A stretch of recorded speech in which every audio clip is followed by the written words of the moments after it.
Michael is who he is, man. You know. Right. So the documentary, one of the stories is that Michael Jordan feels like he's going to come across as a horrible person because of the documentary.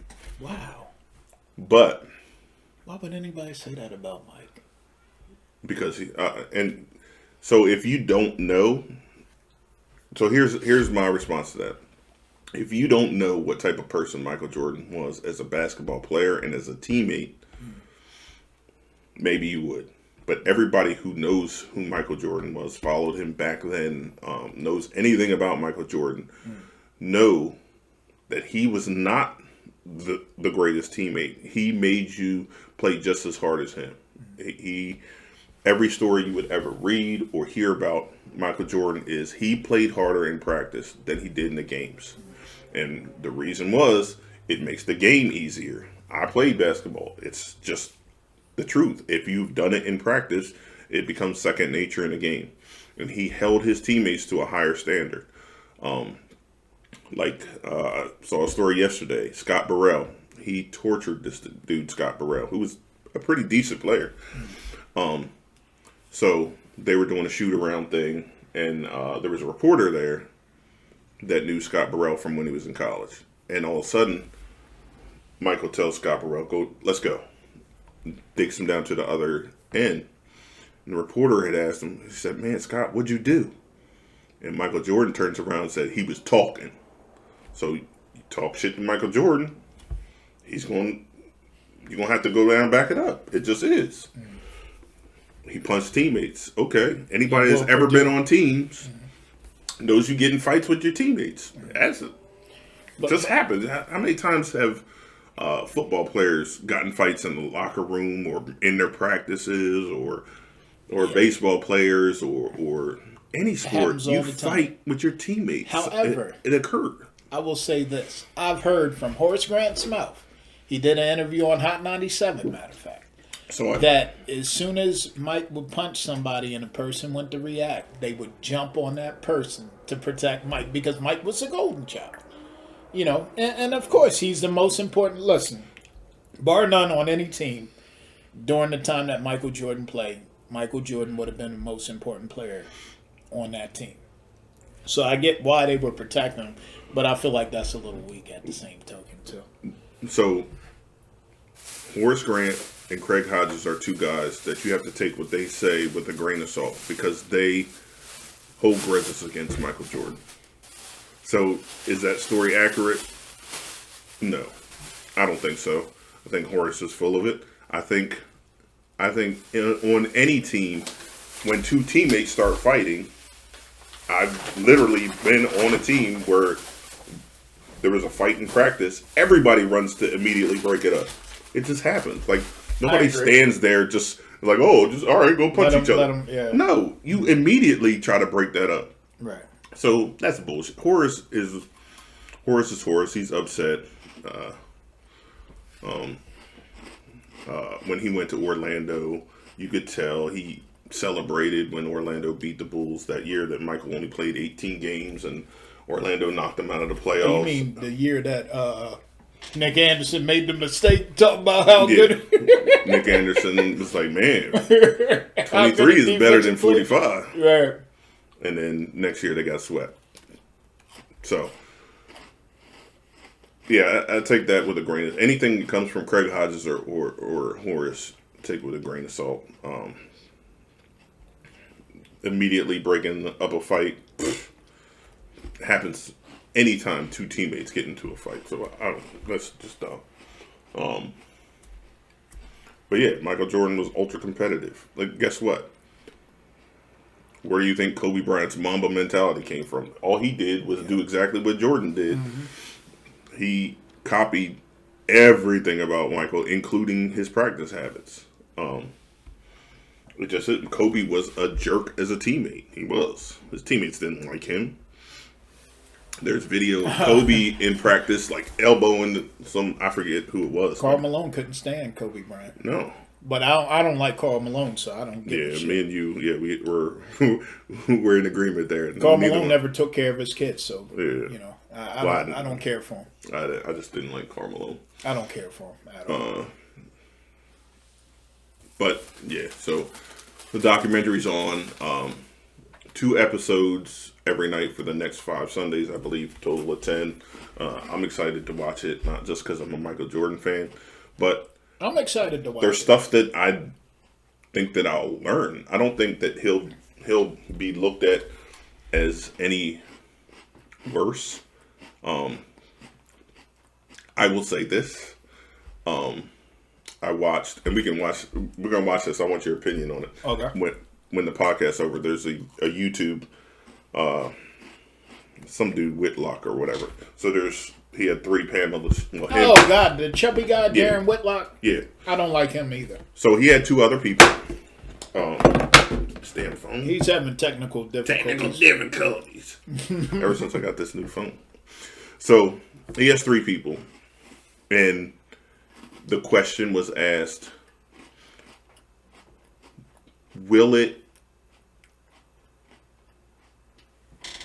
do you think it will increase the who's the GOAT conversation?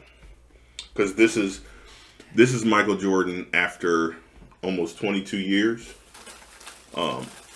There'll be people that never saw Michael Jordan play, so they don't even have that opinion. They've only seen LeBron, and that's what it is in this day and age. There's a lot of LeBron James is the GOAT people that literally never even saw Michael Jordan play. So they think, oh, well, this is about as good as you get. So I won't give it away, but I won't give away what they said, but I agree with the last dude when we watched this video after this. But I will say it will increase the Michael is the greatest of all time. But I say that to say, I think it'll increase that, but I also think that's a stupid ass debate. There can be no greatest of all time. I've said that multiple times. As much as I hate LeBron James, I don't think Michael Jordan is the greatest of all time because I don't believe that there can be a greatest of all time. Different eras, different rules, playing different positions. You cannot have a greatest of all time. You just can't. You can have the highest amount of accolades. You can have the leading statistician. Any of that stuff, fine. That's great. But you cannot have a greatest of all time. In my opinion, the whole debate is stupid. You can't have a greatest of all time. Can I chime in on that? By all means. If you're talking about Michael Jordan or LeBron, just those 2, Michael Jordan would be the greatest of all time out of those 2. And here's why. LeBron James does not have anywhere near the killer instinct that Michael Jordan has. Which everybody will see on tonight. Michael Jordan did not want to play with a bunch of stars. You got to understand, when Pippen came to the Bulls, he wasn't a star. Pippen developed into a star. Pippen was terrible. He averaged like 7 points a game and barely, he didn't even start. At that time, he came out of junior college. Mm-hmm. Pippen was a junior college basketball player. Yes, he was. Arkansas State or something. Yes. Arkansas Community College. Yeah. So Charles Oakley would have been a better teammate to have at that time. That's who they traded Pippen for, if you don't know that. Right? No. Okay. So I thought they got traded for each other. Scottie Pippen got traded on draft day. He was drafted by the Seattle Supersonics and got traded on draft day. Gotcha. Bill Cartwright got traded for Charles Oakley. Okay. Because remember, Cartwright was a Knick. They didn't need him anymore because they got Patrick. So they didn't need another center. Right.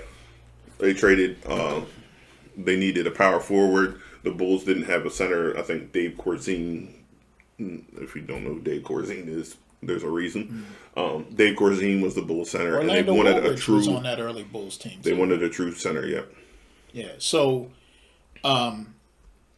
LeBron, unfortunately, has always surrounded himself, and his success has always surrounded himself with other stars. Now, I will say that first team that went to the championship that LeBron was on was the Cavaliers against the Spurs. And they had, like, Mo Williams was the second best player. So they didn't have anybody there. They got destroyed by the Spurs. Okay. Michael Jordan wouldn't have aligned himself with Patrick Ewing or Larry Bird. He was trying to beat or those Charles guys. Barkley. Or Charles Barkley. He was trying to beat those guys. And yes, he was ultra competitive almost to a fault. So there's really no comparison about who was the greatest there.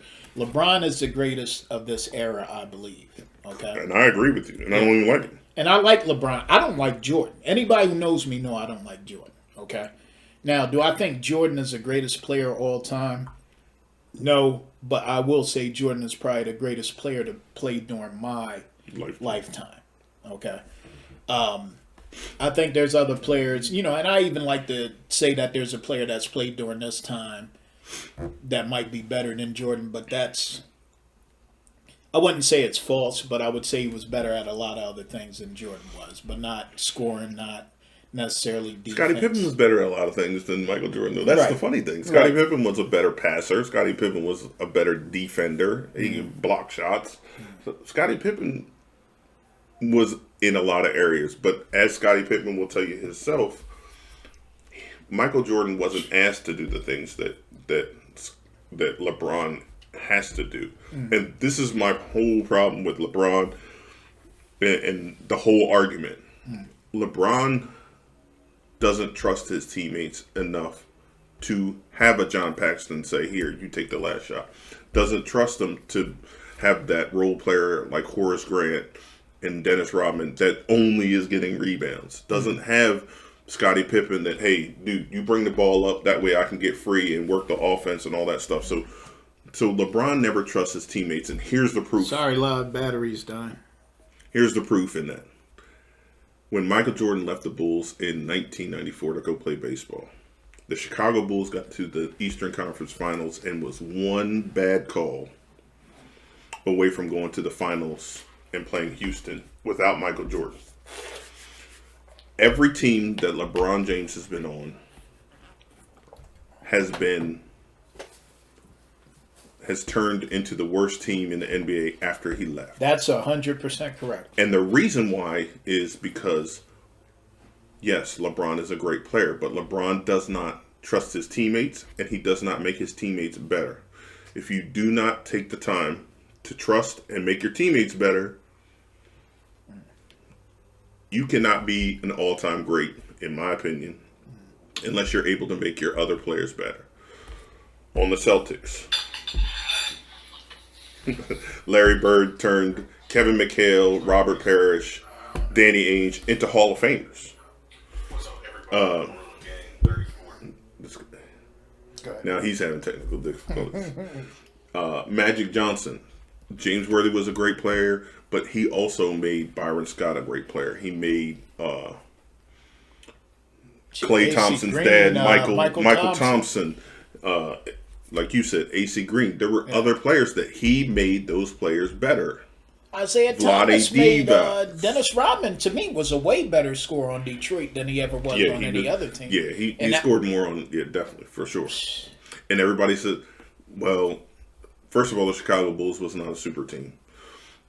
Jerry Krause, who Michael Jordan hated. Yep. And his nickname was Crumbs, because Michael said he always had food all over his clothes. So Michael called him Crumbs. But Michael hated Jerry Krause. He wanted to get Dennis Rodman and Jack Haley, I believe, from San Antonio. So he had Phil Jackson go to Michael and Scotty and literally ask permission. Hey, look, they're talking about trying to get Dennis Rodman. They want to make sure that you guys are okay with it. And they were like, look, if it helps us win, cool. So they didn't recruit anybody, which is the opposite of LeBron. Hey, I need you to go get me Anthony Davis. Trade everybody. They didn't want Tony Kukoc. You remember that story? Well, it wasn't that. That's not. Oh, it's because they said he was a European Michael Jordan. No, that's not it either.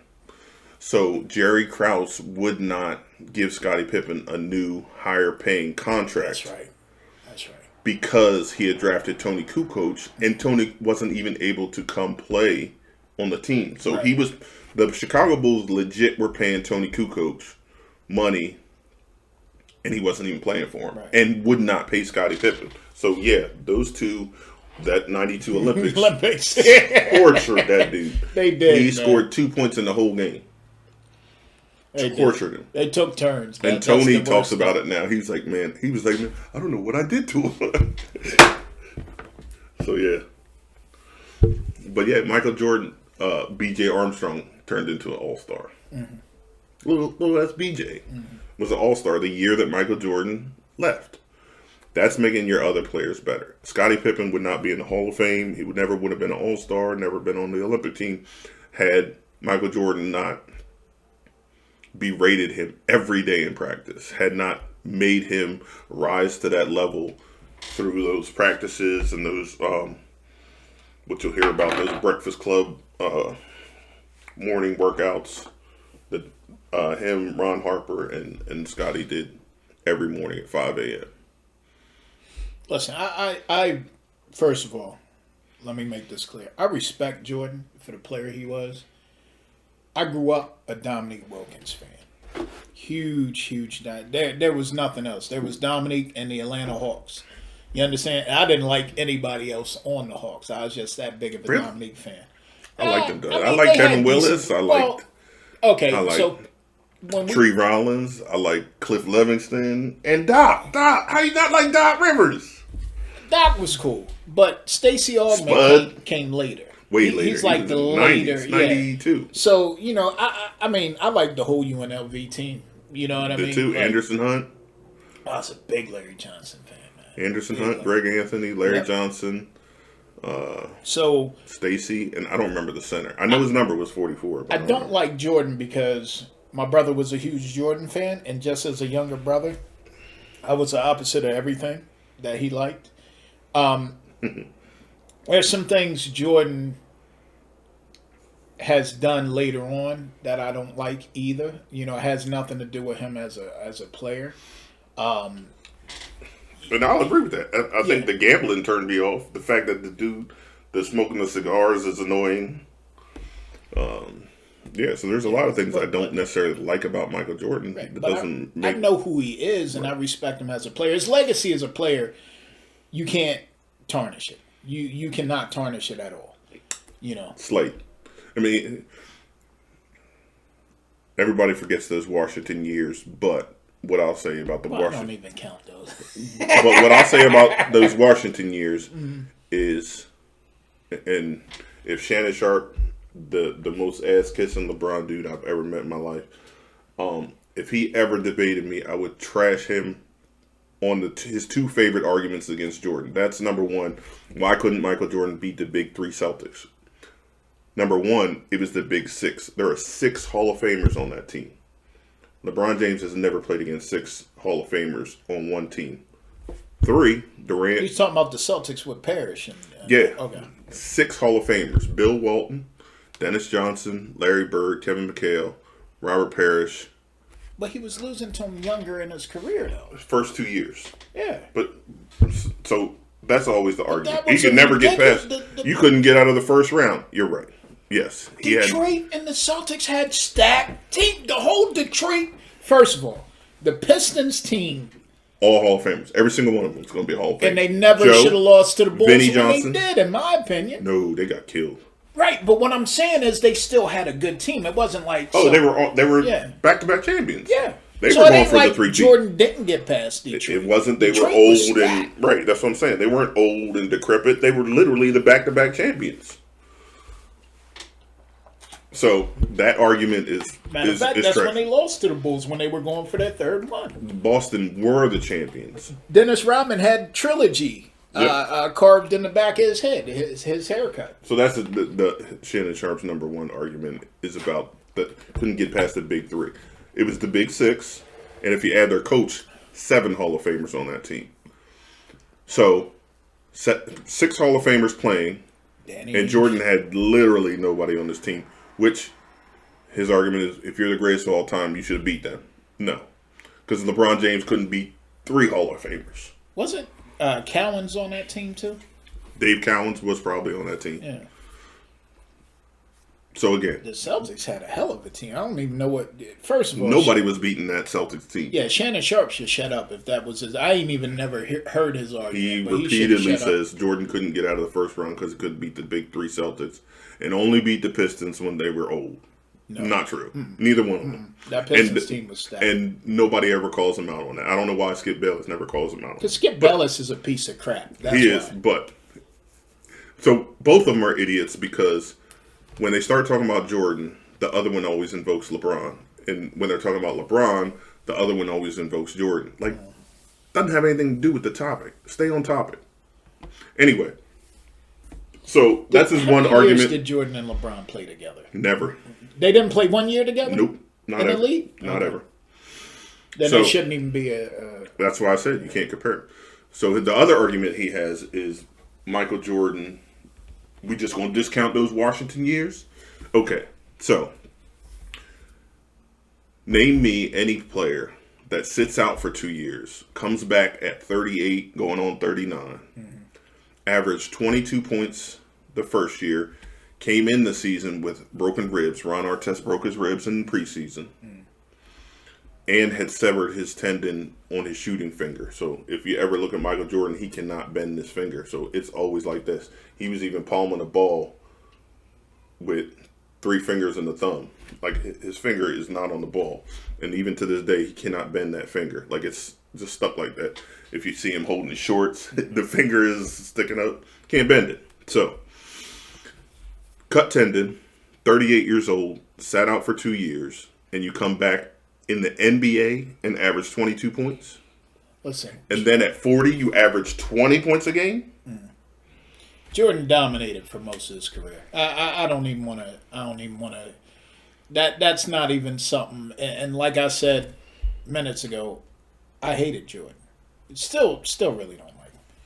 But I hated Jordan, and I can't sit here and talk trash on his legacy or the kind of player that he is. You understand? Now, I don't know. I don't know where all the Jordan hate comes from. I don't understand where all the LeBron hate comes from. I don't understand why it's not just love. If you're talking about basketball, because these are two players that have entertained people. Here's for a very the long LeBron time. hate. I can explain it. Obviously, I can explain the LeBron hate. So, number one, the flopping. Okay. You've never seen a great player flop. John Stockton.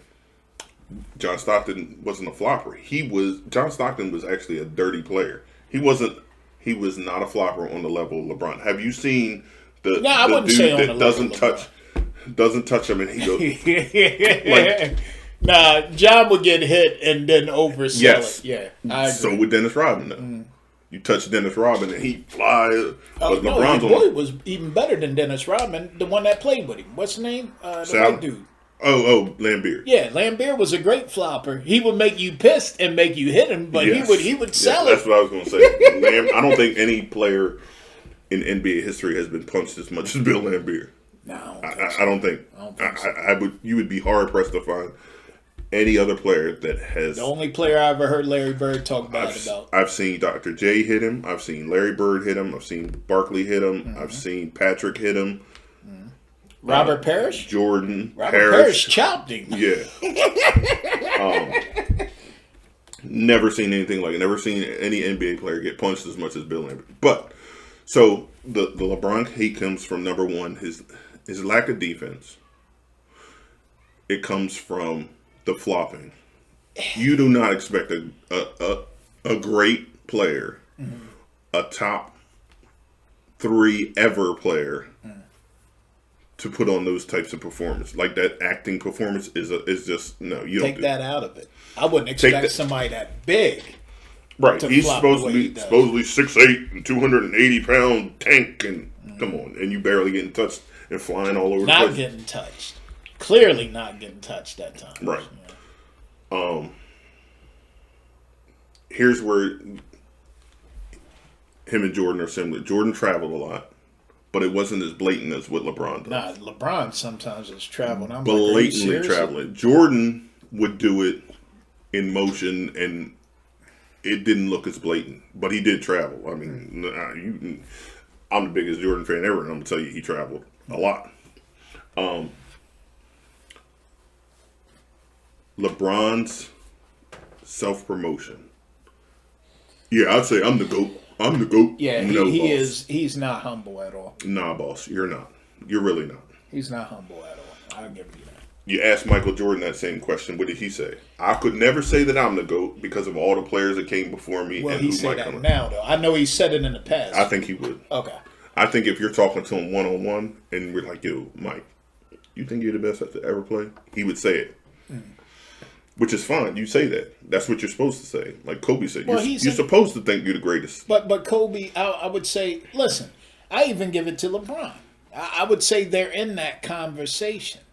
They're in that conversation, so I get it. But I agree with you. I think LeBron at times, I've seen it, and it's almost like he's selling it to himself. Exactly. He's a self-promoter. Mm-hmm. Everything he does, even with the I Promise School, he self-promoted it. So where LeBron is all about self-marketing and not in a good way. It's not the good way. So that's where the LeBron hate comes from. Not only do you have people that just, his second year in the league, we're talking about he's the greatest of all time. Nah, you can't say that. Nah, not 2 years now. You can't even say greatest of all time and he's not done his career. If LeBron James never wins another championship, is he still in the greatest of all time conversation? I don't think so. Well, see, okay. I don't think so. So you just brought up another interesting fact, okay, or another interesting topic. I don't think a championship necessarily puts you in a conversation for being the best at your craft. No, not at all. Because I think personally, and I'm going to football a little bit because this is the argument I have with people all the time. When people say greatest quarterbacks of all time, and we'll get back to Jordan real quick, a lot of people mention Joe Montana. Joe Montana. Well, okay, so I'll ask people why Joe Montana, and they'll say because he was clutch and he won this many championships. Okay, cool. And Terry Bradshaw should be in that conversation. That's what I was literally about to say. Why not Terry Bradshaw? If you look at Terry Bradshaw's numbers, he has one more career interception than he does touchdowns. That's less than 50%. Mm-hmm. That's not a great to me. To me, the greatest quarterback of all time never won a championship. And me personally, I think that's Dan Marino. Because if you look at Dan's numbers before Peyton Manning broke them, and I think Dan played one less game a season than Peyton did, if I'm not mistaken. Or at one time he played less because he started in like 79, 78, somewhere there. Okay? Dan Marino had all the records. Yeah. Okay?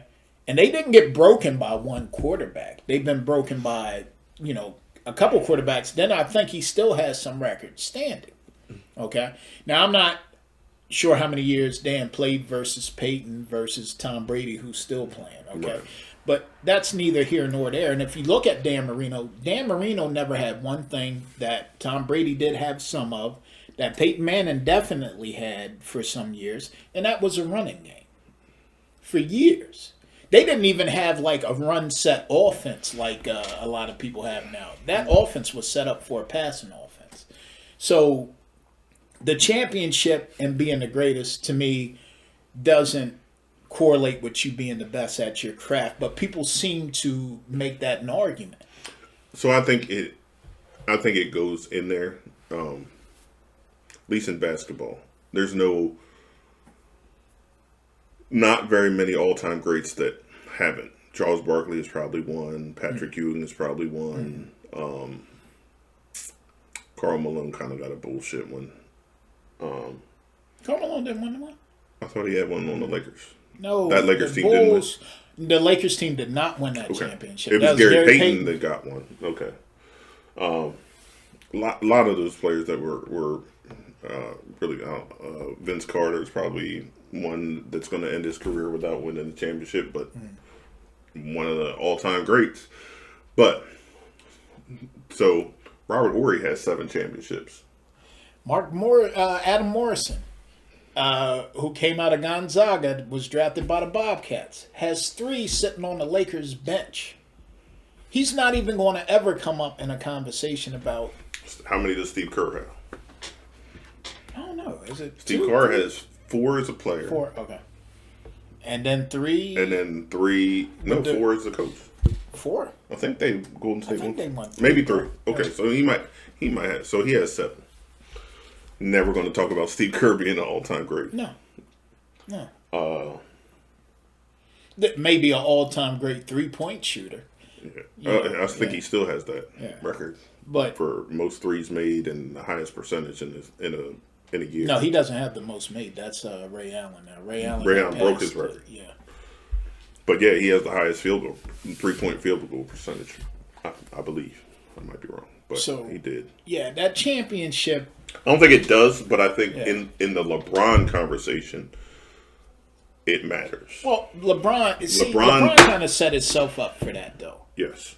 He kind of set himself up for that. He's chasing a ghost and all this stuff. First of all, I would never make a goal of mine to necessarily pass everything that Michael Jordan did.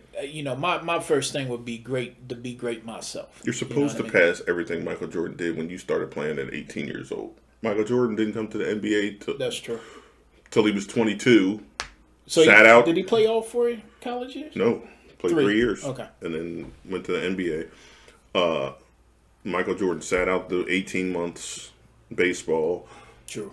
Sat out for like 2.5 years or 2 years for Washington.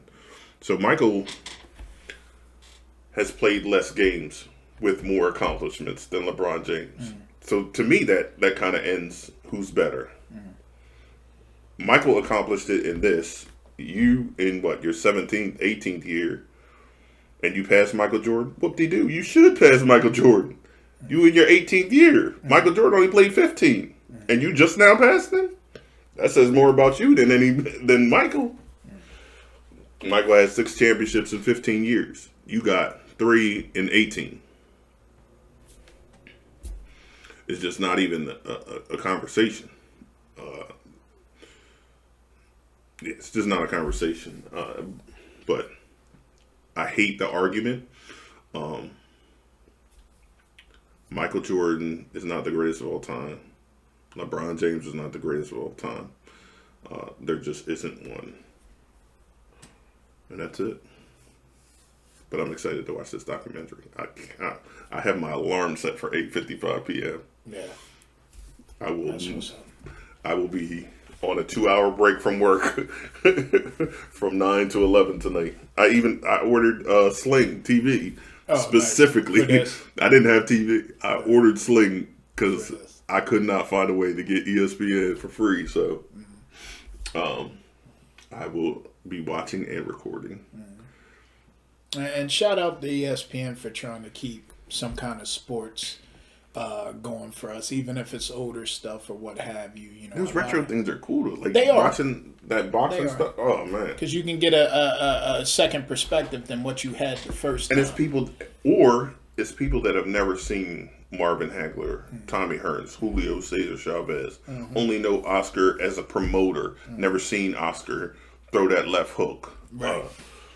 Old Muhammad Ali fights. Like, if you have never seen a Muhammad Ali fight in your life, that is something you should probably do before you die, is watch that man fight. You know what? When you're not my favorite boxer, but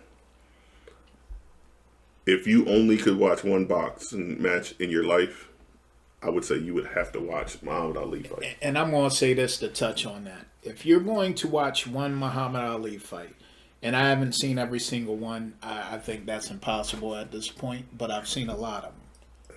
Have you seen the Chuck Webner fight? Yes. Okay. All right. Watch the first Ali Liston. Excuse me, it wouldn't even be Ali. It was the first Cassius Clay and Sonny Liston fight. And the reason why I would tell you to watch that, let me set what was going on. Ali was a good prospect. You know what I mean? Like, he was known, but he wasn't known. Nobody thought he could beat Sonny Liston. Didn't even look like a heavyweight in that fight. Yeah, it was like James Buster Douglas versus Mike Tyson. That's how much shock was around it. Liston was supposed to destroy him. Matter of fact, Muhammad Elijah, who Ali just got in with the Nation of Islam around that time, if you watch the Malcolm X documentary on Netflix, Ali is at one of the temples, and Elijah Muhammad was preaching, talking, whatever you want to call it. And he said, everybody in listening thought that they were going to tear that pretty face up of yours, and this is where is it the actual documentary, or is yes, it's an actual documentary, or is it actors? It's the actual documentary. Oh wow! And check that out. He said, but Allah Jay-Z said no. So nobody thought that Ali was going to beat Liston or Clay was going to beat Liston except Ali, and he destroyed him. He made him quit. And there's a rumor that Liston had some kind of stuff that messed with your eyesight on his gloves and rubbed it into his eye. If you look at it, there's 2 rounds where Ali kind of stopped punching and was dancing around. There's another rumor that Angelo Dundee actually slapped Clay because he was kind of going crazy in the corner, like, I can't see, I'm going to quit. He slapped him and said, look, you can win this thing. Right. You know what I mean? And Dundee, that wasn't like a disrespectful thing. Dundee and Clay were pretty close from what I understand, and they really respected each other. I think he was just really trying to get him out. All the way to the end. Yeah. Dundee was...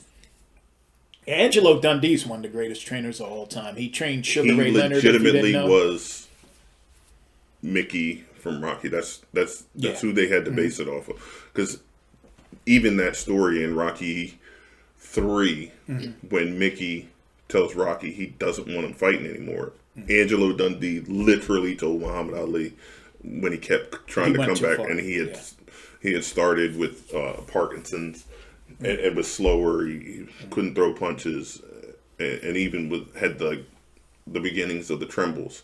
Angelo Dundee was like, "Look, man, you got to stop this." And I think Angelo threw the talent in one of those fights.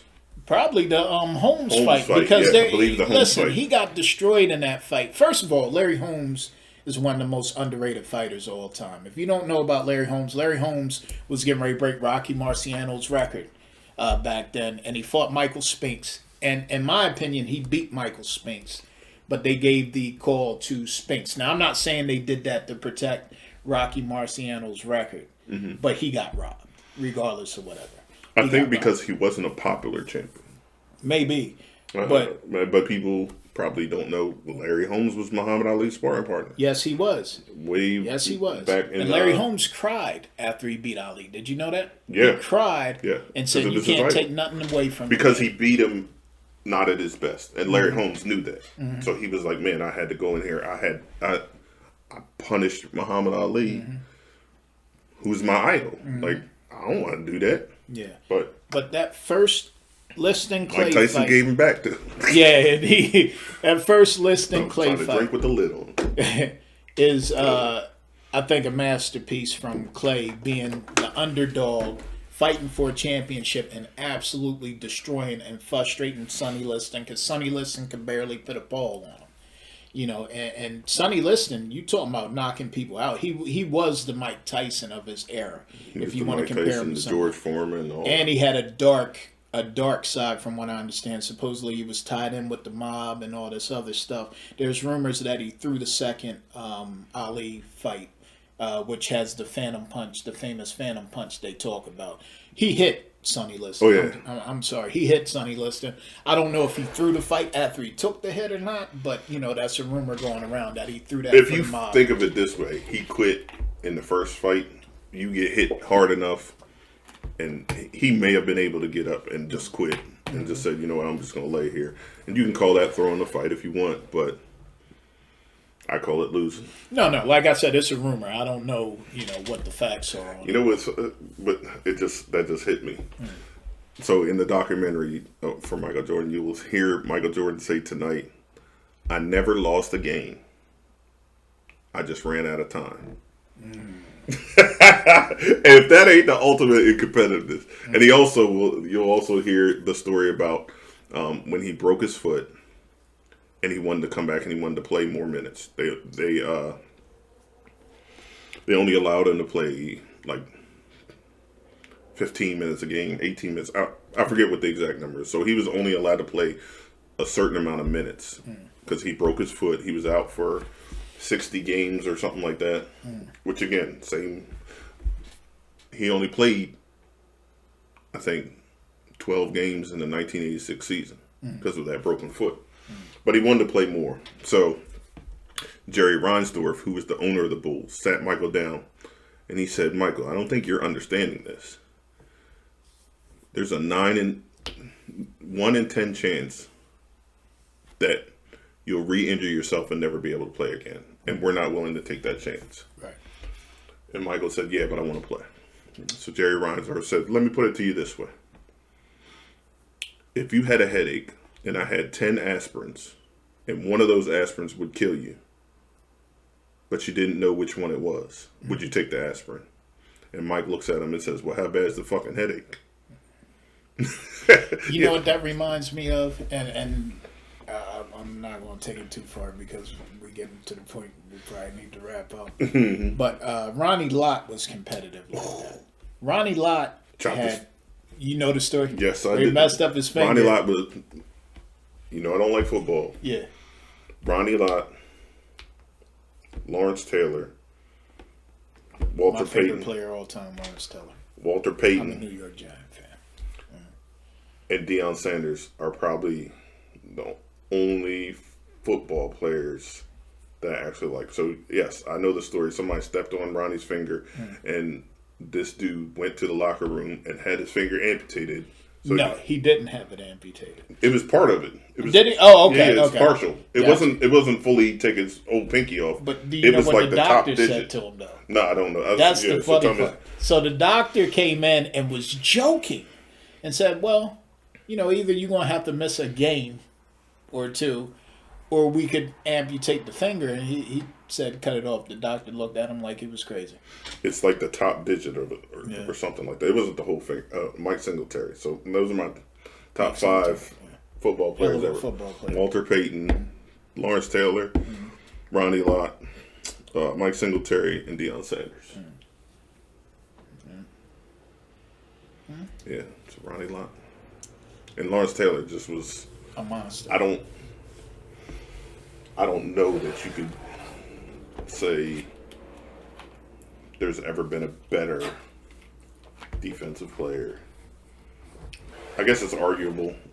Maybe Ray Lewis and John Sikowski's watching, or he should be watching, and he'll enjoy this. Probably the only Eagles player, other than maybe Randall Cunningham, I'll give a lot of respect to. Rockin' Randall. Reggie White. Reggie White, yeah. Reggie White was a hell of a defensive player. But they had that. So Reggie, I don't think did as well with the Packers, or maybe it was because he was older. But that Eagles team won the championship with that. Oh, did they? I don't know. I'm all football. Yeah. But that whole Eagles defensive team. Jerome Brown. Yeah. They had good linebackers. See, I saw Reggie White take people at an older age on the Packers. Take people bigger than him. Take this one arm and throw them back. The club. Man.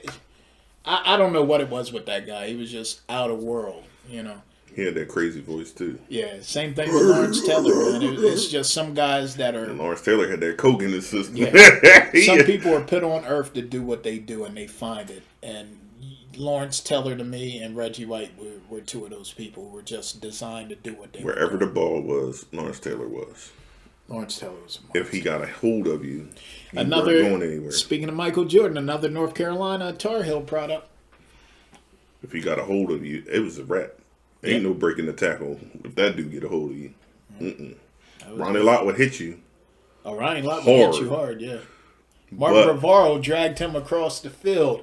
Just for all you 49ers fans, this tight end on the Giants named Mark Bavaro carried Ronnie Lott all the way down the field, but that's another story. Sorry.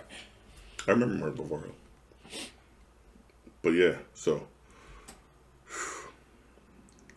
that would be it for today's podcast. The One Man Gang lost his Facebook Live to battery death, but sorry guys. It's all good. Thank you for tuning in. Hey, watch. This will get uploaded Tuesday-ish. Like and subscribe. We're still trying to hit that 100 subscribers. Bell notification so you know when we're uploading. And I believe next week is spicy ramen. So I bought the spiciest. You want to grab it out of the pantry real quick, and we're going to show y'all. We're going to give you a preview. No, it's right behind you. Right behind me. Okay. Got you. You did say it's on. So we're going to give you a little preview of what's going down next week. and it's gonna be fun. The food videos seem to be getting the most views. So this here is the spiciest ramen, apparently instant ramen, that you can buy. It has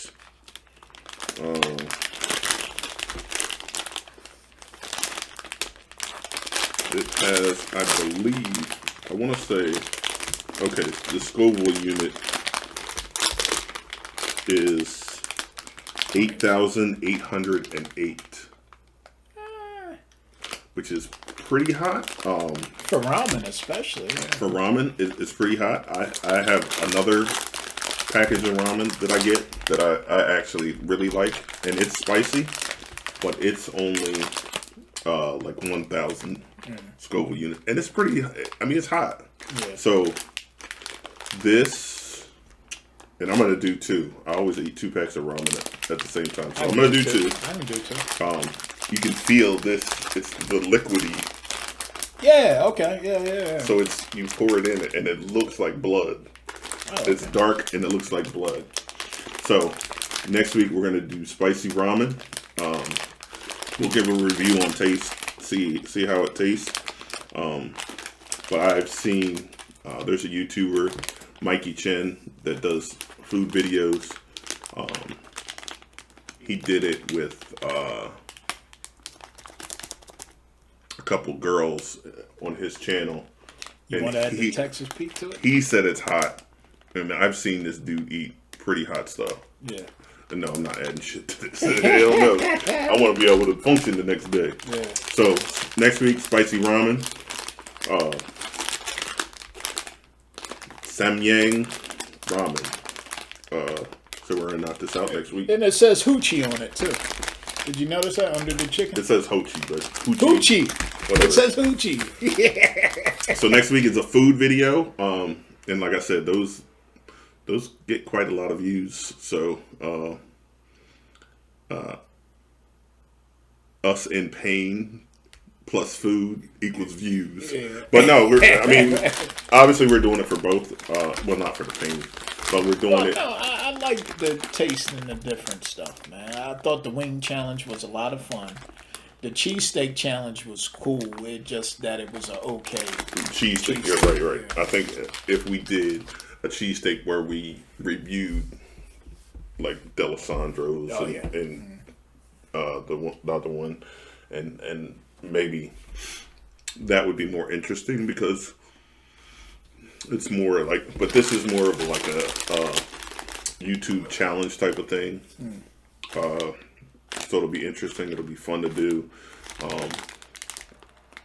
I also ordered what is supposed to be one of the hottest hot sauces on the planet with no extract, called Thor's Hammer.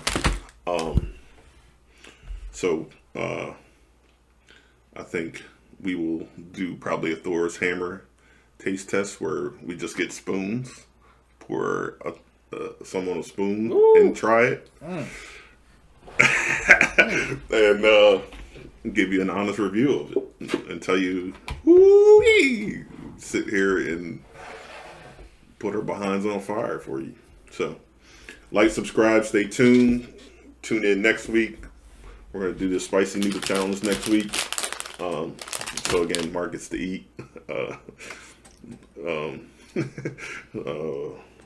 get to eat. And no drinks. No drinks? We're no drinks. We have to. That's going to be the hoochie.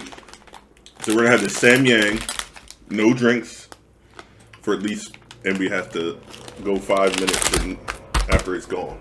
Oh, okay. Like that for the after. Can we drink the broth? You can drink the broth. There ain't gonna be no broth in mine. I can tell you that right now. I saw a challenge where a dude on YouTube had 100 packs, only one of the noodles, but emptied 100 of the spice packets in the bowl and tried to finish. He couldn't even finish it, but tried to finish it. So that'll be next week. We're gonna see. Ramen challenge. Make sure you watch the Jordan documentary. Interested to see. And next week, while we're doing the spicy noodle challenge, we can probably talk about the the documentary and at least those first 2 episodes and get perspective from a Jordan fan and a not Jordan fan, which will be interesting. But thanks for tuning in, y'all, and we will see y'all next week. Peace. Deuces.